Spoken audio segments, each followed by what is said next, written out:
കാറ്റത്തെ കിളിക്കൂട് സീരിയലിന്റെ latest episode review ആണ് പറയുന്നത്. അങ്ങനെ സുധീഷിന്റെ അടുത്ത കള്ളത്തരം കൂടി പൊളിച്ചെടുക്കുന്നുണ്ട്. ഹരീഷിന്റെ വർക്ക്ഷോപ്പിലേക്ക് നിധിയെ നേരിട്ട് കൂട്ടിക്കൊണ്ടു വരുന്നുണ്ട് എന്ന് മാത്രമല്ല എല്ലാ കാര്യങ്ങളും നേരിട്ട് കാണിച്ചു കൊടുക്കും. ആ സമയത്ത് തന്നെ ഹരീഷ് ഉള്ള സത്യാവസ്ഥ തുറന്നു പറയുന്നുണ്ട്. ചേച്ചി, ഇതെന്റെ വർക്ക്ഷോപ്പ് പോലുമല്ല, ഞാൻ ഇവിടെ വെറും ജോലിക്ക് നിൽക്കുന്ന ഒരാൾ മാത്രമാണ്. അല്ലാതെ സുധീഷേട്ടൻ പറഞ്ഞതുപോലെ തന്നെ ഞാൻ മെക്കാനിക്കൽ എഞ്ചിനീയറിംഗ് ഒന്നും പഠിച്ചിട്ടില്ല എന്നൊക്കെ പറയാട്ടോ. വെറും ഒരു മെക്കാനിക്ക് മാത്രമാണ് ഞാൻ, അതും ഈ ബൈക്ക് വർക്ക്ഷോപ്പിൽ. അതൊക്കെ കേട്ട് കഴിഞ്ഞപ്പോൾ നിധിക്ക് ഭയങ്കര സങ്കടാവുന്നുണ്ട്. ഹരീഷ് ഉള്ള സത്യാവസ്ഥ അങ്ങ് തുറന്നു പറഞ്ഞു. കാരണം ഹരീഷ് അങ്ങനെ കള്ളത്തരം പറയുന്നതൊന്നും ഇഷ്ടമല്ലല്ലോ. ആ സമയത്തിന് ചന്തു പോയി സ്നാക്സും ജ്യൂസും ഒക്കെ വാങ്ങിച്ചുകൊണ്ട് വരുന്നുണ്ട്. അന്നേരം നിധി പറയുന്നു, എനിക്ക് വേണ്ട എന്ന് പറയും. എന്നാ ചേച്ചി ഇത് വെച്ചോ, വീട്ടിൽ ചെല്ലുമ്പോൾ കഴിച്ചാൽ മതിയെന്ന് പറഞ്ഞ് അവൻ നിർബന്ധിച്ചു. അങ്ങനെ കുറച്ച് സമയം കൂടി അവര് സംസാരിച്ചതിന് ശേഷം നികേഷും നിധിയും കൂടി നേരെ തിരിച്ച് വീട്ടിലേക്ക് പോരാണ്. അങ്ങനെ വന്ന് കുറച്ച് സമയം കഴിഞ്ഞപ്പോഴേക്കും സുധീഷ് അങ്ങോട്ടേക്ക് വന്നു. സുധീഷ് വന്ന് നിധി അവിടെ തന്നെ ഇരിക്കുന്നുണ്ടായിരുന്നു. നിധിയെ കണ്ടു കഴിഞ്ഞപ്പോൾ സുധീഷ് അങ്ങ് തുടങ്ങി, എന്തൊരു ചൂടാണല്ലേ എന്നൊക്കെ ചോദിക്കും. അത് കേട്ടപ്പോൾ നിധി ഒന്നും മിണ്ടുന്നില്ല. എന്ത് ചെയ്യാനാ, ഒരു എ സി പിടിപ്പിക്കണം, ഇവിടെ ഒരു സെൻട്രലൈസ്ഡ് എ സി അങ്ങോട്ടേക്ക് പിടിപ്പിക്കുകയാണെങ്കിൽ ഇവിടെ മൊത്തം നല്ല കൂളിംഗ് ആയിരിക്കും എന്നൊക്കെ അവൻ അങ്ങ് അടിച്ചു വിടുകയാണ്. അന്നേരം നിധി തിരിച്ചു ചോദിച്ചു, സെൻട്രലൈസ്ഡ് എ സി ഇവിടെയാണോ എന്ന്? ഈ കാറ്റും വെളിച്ചവും കയറുന്ന ഇവിടെ സെൻട്രലൈസ്ഡ് എ സി പിടിപ്പിക്കാനാണോ നിങ്ങളുടെ ഭാവം? അത് കേട്ടപ്പോ സുധീഷ് ഒരു നിമിഷം നിധിയെ തന്നെ ഇങ്ങനെ നോക്കി. അതേ മോളെ, ഇതിൽ മൊത്തം ഓട്ടയുണ്ട്, അതിലൂടെ അത്യാവശ്യം കാറ്റും കിട്ടുന്നുണ്ട്. അപ്പം ഇനിയിപ്പോ ഇവിടെ കൊണ്ട് സെൻട്രലൈസ് എ സി പിടിപ്പിക്കുക എന്ന് തന്നെ അവൻ അങ്ങ് തിരുത്തി. അപ്പോ അത് വേണ്ടല്ലേ എന്ന് ചോദിക്കാണ്. അന്നേരം നിധി പറഞ്ഞു, ഞങ്ങൾ ഇന്ന് ഹരീഷിന്റെ വർക്ക്ഷോപ്പിലേക്ക് പോയിരുന്നുവെന്ന്. അത് കേട്ടപ്പോൾ സുധീഷ് ഒരു ഞെട്ടലോട് കൂടി തന്നെ, എന്ത്, ഹരീഷിന്റെ വർക്ക്ഷോപ്പിലേക്കോ എന്ന് അന്തം വിട്ട് ചോദിക്കാണ്. അതെ, മനസ്സിലായില്ലേ എന്ന് നിധി കടുപ്പിച്ച് ചോദിച്ചു. അത് പിന്നെ ഞാൻ ഇനിയിപ്പോ പുതിയ കള്ളത്തരം പറയാമെന്ന് ആലോചിക്കുകയായിരിക്കുമല്ലേ എന്ന് നിധി പരിഹസിച്ച് ചോദിക്കാണ്. പുതിയ കള്ളത്തരങ്ങളൊന്നും മനസ്സിലോർത്ത് ഇനിയിപ്പോ ബുദ്ധിമുട്ടേണ്ട കാര്യമൊന്നുമില്ല. കള്ളത്തരങ്ങളൊക്കെ പൊളിഞ്ഞു സുധീഷേ. എന്തൊക്കെയാ ഈ പറഞ്ഞു വെച്ചിരിക്കുന്നത്? എങ്ങനെ ഇങ്ങനെയൊക്കെ പറയാൻ തോന്നുന്നു? ഇങ്ങനെയുള്ള നുണകളൊക്കെ.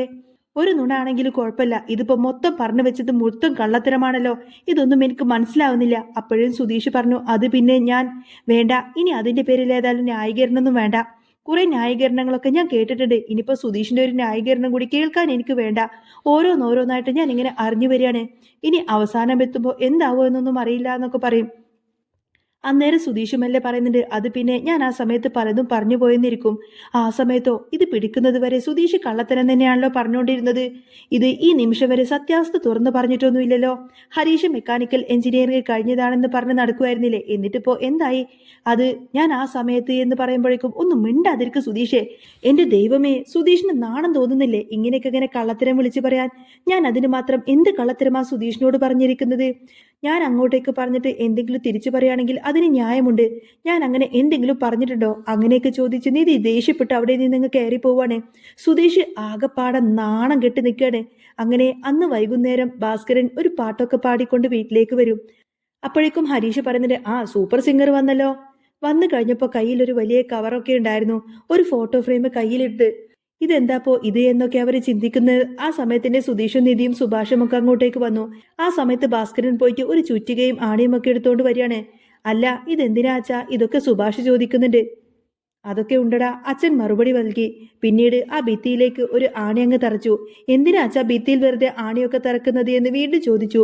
അതൊക്കെ ഉണ്ടടാ എന്ന് പറഞ്ഞ് പിന്നീട് ആ ഒരു ഫോട്ടോ ഫ്രെയിമിന്റെ കവർ അങ്ങോട്ടേക്ക് മാറ്റി കഴിഞ്ഞപ്പോഴാണ് അവർ ആ കാഴ്ച കാണുന്നത്. കല്യാണത്തിന്റെ അന്ന് എടുത്ത ആ ഒരു കുടുംബചിത്രം. എല്ലാവരും ഉണ്ട് അതിനകത്ത്. സുധീഷും നിധിയും കല്യാണ വേഷത്തിൽ നിൽക്കുന്നു. കൂടെ സുഭാഷും നികേഷും എല്ലാവരും ഉണ്ട്. അതെല്ലാം കണ്ടു കഴിഞ്ഞപ്പോൾ ഒരു നിമിഷം നിധി ഒന്ന് ഞെട്ടിപ്പോയി. അതുപോലെ തന്നെ സുഭാഷും ഒന്ന് ഞെട്ടി. പക്ഷേ സുധീഷിന് ഭയങ്കര സന്തോഷമായിരുന്നു. സൂപ്പറായിട്ടുണ്ടെന്ന് താൻ മനസ്സിലോർത്ത കാര്യമാണ്. പക്ഷേ അച്ഛൻ ഇത് കൊണ്ടുവന്ന് സാധിച്ചിരിക്കുന്നു. അപ്പോഴേക്കും സുഭാഷ് ചോദിക്കുന്നുണ്ട്, എന്താ അച്ഛൻ ഈ കാണിക്കുന്നത്? അച്ഛൻ എന്തിനാ ഈ ഫോട്ടോ ഒക്കെ ഫ്രെയിം ചെയ്യിപ്പിച്ചത്? ഇതെന്തിനാ ഭിത്തിയിൽ തൂക്കുന്നത്? എടാ, കല്യാണം കഴിഞ്ഞ് അവരുടെ ഫോട്ടോ ഫ്രെയിം ചെയ്ത് ഭിത്തിയിൽ തൂക്കിയതിൽ എന്താണ് പ്രശ്നം? 4 പേര് ഇതൊന്ന് കാണട്ടെ, എന്റെ വീട്ടിൽ വരുന്നവരൊക്കെ ഇതൊന്ന് കാണട്ടെ. സുഭാഷ് വിട്ടുകൊടുത്തില്ല. അതിന്റെയൊക്കെ വല്ല ആവശ്യം ഉണ്ടായിരുന്നോ എന്ന് ചോദിച്ചപ്പോ അപ്പോഴേക്കും ഹരീഷ് സുഭാഷിനെ ഒന്ന് നോക്കുകയാണ്. എന്താ ഏട്ടാ എന്ന് അവൻ ചോദിച്ചു. അത് പിന്നെ നിധിയുടെ മുഖമൊക്കെ ആകെ വെപ്രാളത്തോടെ മാറിയിട്ടുണ്ട്. നിധിക്ക് ശരിക്കും കരച്ചിൽ വരുന്നുണ്ടായിരുന്നു. നിധി പെട്ടെന്ന് തന്നെ പുറത്തേക്ക് അങ്ങ് ഇറങ്ങിപ്പോയി. ആ സമയത്തിന് സുധീഷ് നികേഷിന്റെ തോളത്ത് കൈയൊക്കെ വെച്ചിട്ട് ആ ഒരു ഫോട്ടോ അടുത്തേക്ക് പോയി നിന്നു. എന്നിട്ട് പറഞ്ഞിട്ട്, എങ്ങനെയുണ്ടാടാ ചേട്ടനെ കാണാൻ? നല്ല ഭംഗിയുണ്ടല്ലേ എന്ന് ചോദിക്കും. ചേട്ടൻ നല്ല ഭംഗിയുണ്ട്, ചേട്ടനേക്കാൾ നല്ല ഭംഗി കാണാൻ ഏട്ടത്തിയമ്മയാണ് എന്നൊക്കെ അവൻ മറുപടി കൊടുത്തു. പിന്നെ അവളുടെ ആളാണല്ലോ നീ എന്നൊക്കെ പറഞ്ഞ് സുധീഷ് ആ ഒരു ഫോട്ടോ ഒക്കെ നോക്കി ഇങ്ങനെ സന്തോഷിച്ച് നിൽക്കുകയാണ്. ആ സമയത്തിന്റെ പുറത്ത് നല്ല വിഷമത്തിൽ നിൽക്കുകയായിരുന്നു നിധി. നിധിയുടെ അടുത്തേക്ക് സുഭാഷ് ചെന്നു. സുഭാഷ് ചെന്നിട്ട് പറയുന്നുണ്ട്, നിധി എനിക്കിതൊന്നും തന്നെ അറിയാമായിരുന്നില്ല എന്ന് പറയും. എന്നാലും സുഭാഷ് ഏട്ടാ, എല്ലാവരെയും പറ്റിക്കുന്നതിലും ഒരു പരിധിയൊക്കെ ഇല്ലേ? ഇന്നല്ലെങ്കിൽ നാളെ ഈ പറയുന്ന നികേഷും ഹരീഷൊക്കെ അച്ഛനോട് സത്യങ്ങൾ അറിയും. ഞാനും സുധീഷും തമ്മിലുള്ള വിവാഹം നടന്നത് എങ്ങനെയാണെന്ന്. അപ്പോൾ എനിക്ക് സഹിക്കാൻ പറ്റില്ല. അവർക്കൊക്കെ ഇതറിഞ്ഞു കഴിഞ്ഞുമ്പോഴേക്കും എന്തായിരിക്കും തോന്നുക? എന്നെക്കുറിച്ച് ഇത്ര മോശമായ രീതിയിലായിരിക്കും അവരൊക്കെ ചിന്തിക്കുന്നത്. ഇതൊന്നും വേണ്ടിയിരുന്നില്ല. എന്തിനാ സുഭാഷ് ഏട്ടാ ഇങ്ങനെയൊക്കെ ചെയ്യുന്നത്? അത് മോളെ പിന്നെ ഞാൻ പറഞ്ഞിട്ടില്ലല്ലോ എന്ന് പറയും. അച്ഛൻ അച്ഛന്റെ ഇഷ്ടം പോലെ നടപ്പാക്കുകയാണ്. നമ്മൾ തമ്മിൽ എതിർത്ത് കഴിഞ്ഞിട്ടുണ്ടെങ്കിൽ അവർക്ക് സംശയം തോന്നില്ലേ? എനിക്കൊന്നും ചെയ്യാൻ പറ്റില്ല. അന്നേരം നിധി പറയുന്നുണ്ട്, ഇവിടെ നിൽക്കുന്നിടത്തോളം കാലം ഇങ്ങനെയുള്ള ചില പ്രശ്നങ്ങളൊക്കെ ഉണ്ടാവും. അതുകൊണ്ടാണ് ഞാൻ ഇത്രയും പെട്ടെന്ന് തന്നെ ഇവിടെ നിന്നും ഈ വീട് വിട്ട് പോവാമെന്ന് വിചാരിക്കുന്നത്. ഇനി ഇവിടെ നിൽക്കുന്നതിലൊന്നും അർത്ഥമില്ല. എത്രയും പെട്ടെന്ന് തന്നെ എനിക്കൊരു വീടെടുത്ത് മാറണം. അല്ലെങ്കിൽ അത് കൂടുതൽ പ്രശ്നമാവും. ഞാൻ നിൽക്കുന്നിടത്തോളം കാലം ഇനി ഇപ്പോൾ ഇവർക്ക് ഇങ്ങനെ പിരിയാനുള്ള ബുദ്ധിമുട്ടും കൂടും. അത് പിന്നെ നിധി പറഞ്ഞതൊക്കെ ശരിയായിട്ടുള്ള കാര്യമാണ്. നികേഷ് ആണെങ്കിൽ നിധി ഈ വീട്ടിൽ നിന്നും മാറി നിൽക്കുന്നത് ചിന്തിക്കാൻ പോലും പറ്റാത്ത കാര്യമായിരിക്കും. അതും പറഞ്ഞ് നിധി സങ്കടപ്പെട്ട് അവിടെ നിന്ന് പോവാണ്. അപ്പോഴാണ് ഹരീഷ് സുഭാഷിന്റെ അടുത്തേക്ക് വരുന്നത്. ഹരീഷ് വന്നിട്ട് സുഭാഷ് ചേട്ടനോട് ചോദിച്ചു, എന്താ ചേട്ടാ, ചേട്ടൻ ഇത് എന്ത് പറ്റി? ആ ഫോട്ടോ ഒക്കെ അവിടെ തൂക്കുന്ന സമയത്ത് ചേട്ടന്റെ മുഖമൊക്കെ എന്താ മാറിയത്? ചേട്ടൻ അത് വേണ്ട എന്ന് പറഞ്ഞത് എന്തിനാ? അത് പിന്നെ ഈ പൈസ ഇല്ലാത്ത സമയത്ത് എന്നൊക്കെ പറയുമ്പോഴേക്കും, പൈസ ഇല്ലാത്ത സമയത്തോ? അച്ഛൻ കൊണ്ടുവന്നത് ആ ഫോട്ടോ തൂക്കിയിട്ടത് ചേട്ടൻ എന്താ കുഴപ്പം? ഞാൻ നേരത്തെ തൊട്ട് ശ്രദ്ധിക്കുന്നതാ. സുധീഷ് ചേട്ടന്റെ കല്യാണം കഴിഞ്ഞപ്പോൾ മുതൽ ചേട്ടന് ഭയങ്കര ദേഷ്യമാണ്. ഓ, ചേട്ടന്റെ കല്യാണം കഴിയുന്നതിന് മുൻപേ തന്നെ സുധീഷിന്റെയും നിധിയുടെയും കല്യാണം കഴിഞ്ഞത് കൊണ്ടാണോ ഈ ദേഷ്യം എന്നൊക്കെ ചോദിക്കുകയാണ് ഹരീഷ്.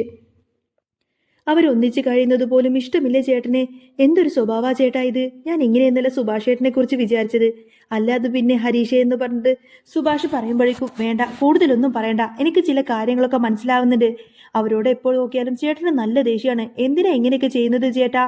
സുധീഷിന് നല്ലൊരു ജീവിതം കിട്ടുകയാണെങ്കിൽ അതിൽ നമ്മൾ സന്തോഷിക്കല്ലേ വേണ്ടത്? അതിന് പകരം സുഭാഷ് ഏട്ടൻ അവനെ അകറ്റി നിർത്താനാണ് ശ്രമിക്കുന്നത്. അത് കേട്ട് കഴിഞ്ഞപ്പോൾ സുഭാഷിന് ഭയങ്കര സങ്കടമായിരിക്കും. എടാ ഹരീഷെ, അങ്ങനെയൊന്നും ഞാൻ ചിന്തിച്ചിട്ട് പോലുമില്ല. വേണ്ടേട്ടാ, കൂടുതലൊന്നും ഏട്ടൻ പറയണ്ട.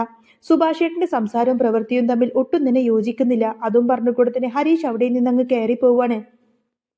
ഇതൊക്കെ കേട്ടിട്ട് സുഭാഷിന് ഭയങ്കര വിഷമമായിട്ടുണ്ടാവും. എങ്ങനെ ഞാൻ ഇവനോട് സത്യങ്ങളൊക്കെ പറഞ്ഞു മനസ്സിലാക്കുമെന്നൊക്കെ ചിന്തിച്ച് വിഷമിച്ച് നിൽക്കുകയാണ്.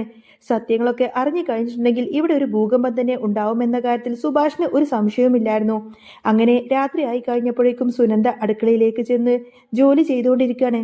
അന്നേരം അങ്ങോട്ടേക്ക് സുനന്ദയുടെ അമ്മ വന്നു. അമ്മ വന്നിട്ട് പറഞ്ഞിട്ടുണ്ട്, എത്ര നാളായി നിന്റെ അച്ഛൻ ഇവിടെ നിന്ന് പോയി കിടന്ന് കഷ്ടപ്പെടാൻ തുടങ്ങിയിട്ട്? 2-3 വർഷമായി. അതിൻ്റെ ഇടയ്ക്ക് ഒന്നുപോലും വന്നിട്ടില്ല. പാവം, നിന്റെ കാര്യം ഓർത്തിട്ട് അവിടെ നിൽക്കുന്നത്. നിന്നെ ഒന്ന് കെട്ടിച്ചു വിടേണ്ടേ? പക്ഷേ എങ്കിൽ ഇനി വന്നു കഴിഞ്ഞാലും നിന്റെ കല്യാണം കഴിയുമ്പോഴത്തേക്കും അദ്ദേഹം തിരിച്ചു പോകുന്നുണ്ടാവും. വീണ്ടും അവിടെ പോയി കഷ്ടപ്പെടണം, കടങ്ങളൊക്കെ വീട്ടാൻ. അപ്പോഴേക്കും സുനന്ദ ചോദിക്കുന്നുണ്ട്, അല്ല, അച്ഛൻ വരുന്ന കാര്യം എന്തുകൊണ്ടാ അമ്മ എന്നോട് നേരത്തെ തന്നെ പറയാതിരുന്നത്? എടി, എന്നോട് പോലും അച്ഛൻ പറഞ്ഞിട്ടില്ല. ടിക്കറ്റൊക്കെ എടുത്ത് എല്ലാം സെറ്റ് ചെയ്തു. ദേ ഇവിടെ വന്ന് ഇറങ്ങിക്കഴിഞ്ഞപ്പോഴാണ് എന്നെ വിളിച്ച് പറയുന്നത് ഞാൻ ഇങ്ങോട്ടേക്ക് പോകണമെന്നുള്ള കാര്യം. ഉടനെ തന്നെ തിരിച്ചു വരണമെന്നൊക്കെ പറഞ്ഞു. അത് കേട്ട് കഴിഞ്ഞപ്പോൾ സുനന്ദ ചോദിക്കുന്നുണ്ട്, അപ്പോ അമ്മയോട് പോലും പറയാതെ അച്ഛൻ എന്തിനായി വരുന്നത്? അതെന്നെ എനിക്ക് പോലും മനസ്സിലാവാത്തത്. അപ്പോഴേക്കും പുറത്തൊരു കാറിന്റെ ശബ്ദം ഹോണടിക്കുന്നത് കേട്ടു. അച്ഛൻ വന്നെന്നാ തോന്നുന്നത് എന്ന് അമ്മ പറഞ്ഞപ്പോൾ അപ്പോൾ ഒരു സർപ്രൈസ് ആയിട്ടാണ് അച്ഛൻ എത്തിയത്. അങ്ങനെ സുനന്ദയുടെ അച്ഛൻ അങ്ങോട്ടേക്ക് കയറി വരികയാണ്. കൂടെ ഗംഗാധര മേനോനും ഉണ്ടായിരുന്നു. അകത്തേക്ക് കയറി വന്ന് കുറച്ച് സമയം കഴിഞ്ഞപ്പോൾ സുനന്ദയുടെ അമ്മ ഭയങ്കര കരച്ചിലാണ്. എത്ര നാളായി ഏട്ടനെ ഒന്ന് കണ്ടിട്ട് എന്നൊക്കെ പറഞ്ഞ്. അതിനല്ലേ ഞാൻ ഇങ്ങോട്ടേക്ക് വന്നത്. ഇനി നീ എന്തിനാ കരയുന്നത് എന്ന് അച്ഛൻ ചോദിച്ചു. അല്ല, അത് പിന്നെ അപ്പോഴേക്കും ഗംഗാധരൻ ചോദിക്കുന്നുണ്ട്, അല്ല, ഇതെന്ത് പറ്റി പെട്ടെന്ന് ഇങ്ങനെ ലീവ് എടുത്ത് ഇങ്ങോട്ടേക്ക് പെട്ടെന്നൊരു വരവ്? ഓ, അതോ, അതെന്ത് ചെയ്യാനാ? ഇനിയിപ്പോ ഇങ്ങനെ കഷ്ടപ്പെട്ട് മുന്നോട്ട് പോയിട്ടൊന്നും കാര്യമില്ലല്ലോ. അപ്പോഴേക്കും സുനന്ദയുടെ അമ്മ ചോദിച്ചു, അതെന്താ അങ്ങനെ? അതൊക്കെ കാര്യമുണ്ട്. പിന്നെ സുനന്ദയോട് ചോദിക്കുന്നുണ്ട്, നിന്റെ പഠിപ്പും കാര്യങ്ങളൊക്കെ എങ്ങനെ പോകുന്നുവെന്ന്. സെക്കൻഡ് ഇയർ കഴിഞ്ഞു, ഇനിയിപ്പോ തേർഡ് ഇയറിലേക്കാണെന്ന് അവൾ മറുപടി നൽകി.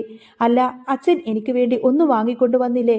നേരത്തെ വാങ്ങി വെച്ചത് കൊണ്ടുവന്നിട്ടുണ്ട്. പുതിയതായിട്ട് ഒന്നും വാങ്ങിയിട്ടില്ല. അതിനുള്ള സമയമൊന്നും കിട്ടിയില്ല. പിന്നെ പെട്ടെന്നുള്ള വരവായിരുന്നില്ലേ, അങ്ങനെ ഒരു ആവശ്യം വന്നു. ആ സമയത്തിന്റെ ഗംഗാധരൻ ചോദിക്കുന്നുണ്ട്, അതെന്താ അങ്ങനെയെന്ന്. പിന്നെ സുനന്ദയുടെ കല്യാണവുമായി ബന്ധപ്പെട്ട നല്ലൊരു ആലോചന വന്നിട്ടുണ്ട്. ഞാൻ നോക്കിയപ്പോൾ എനിക്കറിയാവുന്ന ആൾക്കാരാണ്. അപ്പോൾ അതുകൊണ്ട് എത്രയും പെട്ടെന്ന് തന്നെ അതങ്ങ് നടത്താമെന്ന് വിചാരിച്ചു എന്ന് പറയാണ് സുനന്ദയുടെ അച്ഛൻ. അതുകൊണ്ടാണ് എൻ്റെ ഈ വരവ്. അത് കേട്ടപ്പോൾ സുനന്ദ ആകെ ഞെട്ടിപ്പോയി. എന്താ അച്ഛാ ഈ പറയുന്നത് എന്ന് അവൾ ചോദിച്ചു. അല്ലാതെ പിന്നെ എല്ലാ കാലത്തും ഞാൻ നിന്നെ ഇങ്ങനെ നിർത്തുമെന്ന് നീ വിചാരിച്ചോ? അച്ഛൻ ഗംഗാധരനോട് പറഞ്ഞു, ഏട്ടാ എത്രയും പെട്ടെന്ന് തന്നെ ഈ ഒരു കല്യാണം നടത്തണം. ഇനിയിപ്പോൾ ഇത് നീട്ടിക്കൊണ്ടുപോകാനൊന്നും പറ്റില്ല. എനിക്ക് കുറച്ച് ദിവസം മാത്രമേ ലീവുള്ളൂ. അതിനിടയിൽ തന്നെ സുനന്ദയുടെ കല്യാണം നടത്തണം. ഇനിയിപ്പോൾ കൂടുതലൊന്നും നോക്കാനില്ല. ചെക്കൻ നല്ലൊരു ചെക്കനാണ്, എനിക്കറിയാവുന്ന നല്ലൊരു കൂട്ടരാണ്. അമ്മക്കത് കേട്ടപ്പോൾ ഭയങ്കര സന്തോഷമായിട്ടുണ്ടാവും. കാരണം ഇങ്ങനൊരു ആലോചന വരാൻ വേണ്ടിയിട്ട് അവർ ഒരുപാട് കാലമായിട്ട് കാത്തിരിക്കുന്നു.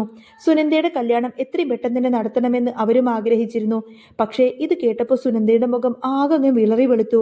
എന്ത് ചെയ്യണമെന്ന് പോലും അവൾക്കറിയില്ല. സുനന്ദയുടെ മനസ്സിലാണെങ്കിൽ സുഭാഷേട്ടനാണല്ലോ. സുഭാഷേട്ടനെ വിട്ടിട്ട് മറ്റൊരു ജീവിതത്തെ പറ്റിയിട്ട് സുനന്ദക്കാണെങ്കിൽ ചിന്തിക്കാൻ പോലും പറ്റില്ല. സുഭാഷേട്ടനെ വിട്ടിട്ട് ഇനി ഒരു ജീവിതമില്ല എന്ന് കരുതിയിരിക്കുന്ന സുനന്ദയുടെ അടുത്തേക്കാണ് അച്ഛൻ വന്നിട്ട് ഈ ഒരു പുതിയ ആലോചനയുമായിട്ട് വരുന്നത്. അതുകൊണ്ട് തന്നെ അവൾ ആകെ വിഷമിച്ചു പോയി. അച്ഛൻ കൊണ്ടുവന്ന ആ ഒരു വിവാഹാലോചന സുനന്ദയെ തളർത്തുന്നുണ്ടെങ്കിലും അവൾ തന്റെ പ്രണയത്തിനു വേണ്ടി നിലകൊള്ളാൻ തന്നെ തീരുമാനിച്ചു. രാത്രിയുടെ നിശബ്ദതയിൽ അവൾ സുഭാഷിനെ വിളിച്ചു. സുഭാഷേട്ട, അച്ഛൻ വന്ന് എന്റെ കല്യാണം ഉറപ്പിക്കുകയാണ്. എനിക്കിനി അധികമൊന്നും സമയമില്ല. പെട്ടെന്ന് തന്നെ സുഭാഷേട്ടൻ ഒരു തീരുമാനമെടുക്കണമെന്നൊക്കെ പറയും. എന്നാൽ ഈ ഒരു കാര്യം കേട്ടതോടുകൂടി തന്നെ സുഭാഷേട്ടനാണെങ്കിൽ എന്ത് ചെയ്യണമെന്നറിയാതെ വലിയൊരു ധർമ്മസങ്കടത്തിലായിരുന്നു. ഒരു വശത്ത് സ്വന്തം കുടുംബത്തിന്റെ അന്തസ്സും മറുവശത്ത് സുനന്ദയുടെ ജീവിതവും. ഒടുവിൽ സത്യം വെളിപ്പെടുത്താതെ ഇനി ഒരിക്കലും മുന്നോട്ട് കൊണ്ടുപോകാൻ കഴിയില്ല എന്ന സത്യം സുഭാഷ് തിരിച്ചറിഞ്ഞു. വീടിന്റെ ഉമ്മറത്ത് നിധിയും സുഭാഷും വീണ്ടും ഈ ഒരു വിഷയത്തെ പറ്റിയിട്ട് തന്നെ സംസാരിച്ചുകൊണ്ടിരിക്കുകയായിരുന്നു. ഹരീഷ് നേരത്തെ പറഞ്ഞ കാര്യങ്ങൾ സുഭാഷിനെ വല്ലാതെ വേദനിപ്പിച്ചിരുന്നു. നിധി ഈ കള്ളങ്ങൾ ഒരു ചങ്ങല പോലെ തന്നെ നീട്ടിക്കൊണ്ടുപോവുകയാണ്. നിന്റെയും സുധീഷിന്റെയും വിവാഹം ഒരു അഭിനയമാണെന്ന് അറിഞ്ഞു കഴിഞ്ഞാൽ അച്ഛൻ ഒരിക്കലും ഇത് താങ്ങാൻ പറ്റില്ല. പക്ഷേ സുനന്ദയുടെ കല്യാണം നടന്നാൽ പിന്നെ എനിക്ക് അവളെ എന്നേക്കുമായി നഷ്ടപ്പെടും. നിധി അങ്ങനെ അവനെ ആശ്വസിപ്പിച്ചു. സുഭാഷേട്ട, നമുക്ക് സത്യം തുറന്നു പറയാം. പക്ഷേ അത് പറയേണ്ട രീതിയിൽ തന്നെ പറയണം. സുധീഷിനെ കൂടി ഇതിൽ ഉൾപ്പെടുത്തണമെന്നൊക്കെ പറയാണ് നിധി. സുഭാഷേട്ടന്റെ മനസ്സിൽ സുനന്ദയോട് ഒരുപാടധികം ഇഷ്ടമാണെങ്കിലും കുടുംബത്തിന്റെ ആ ഒരു വിലക്കുകളൊക്കെ ലംഘിച്ചുകൊണ്ട് തന്നെ സുനന്ദയെ സ്വന്തമാക്കാനുള്ള ധൈര്യമൊന്നും തന്നെ സുഭാഷേട്ടനില്ലായിരുന്നു. സുനന്ദയാണെങ്കിൽ ഇപ്പോൾ സുഭാഷേട്ടനെ ജീവന് തുല്യം സ്നേഹിക്കുന്നുണ്ട്. ഏതായാലും സുനന്ദയുടെ അച്ഛൻ പുതിയൊരു വിവാഹാലോചനയുമായിട്ട് വരുന്നുണ്ട് എങ്കിൽ പോലും പിന്നീട് അങ്ങോട്ടേക്ക് വമ്പൻ ട്വിസ്റ്റ് നിറഞ്ഞ എപ്പിസോഡുകൾ തന്നെയാണ് വരാൻ പോകുന്നത്. സുനന്ദയുടെ ആ ഒരു അച്ഛൻ കൊണ്ടുവന്ന കല്യാണം ഒരിക്കലും നടക്കാൻ പോകുന്നില്ല. പകരം നിധി ഇടപെട്ടുകൊണ്ട് തന്നെ സുഭാഷും സുനന്ദയുമായിട്ടുള്ള കല്യാണം നടക്കുന്ന ഒരു അടിപൊളി സൂപ്പർ ത്രില്ലിംഗ് എപ്പിസോഡുകളൊക്കെ ഇനി വരുന്നുണ്ട് കേട്ടോ. അപ്പോൾ നിങ്ങൾക്ക് ഈ ഒരു ചാനൽ ഇഷ്ടമാണെങ്കിൽ സബ്സ്ക്രൈബ് ചെയ്യാനും സപ്പോർട്ട് ചെയ്യാനും മറക്കല്ലേ. നെക്സ്റ്റ് വീഡിയോ ആയിട്ട് ഉടനെ വരാം. ബൈ.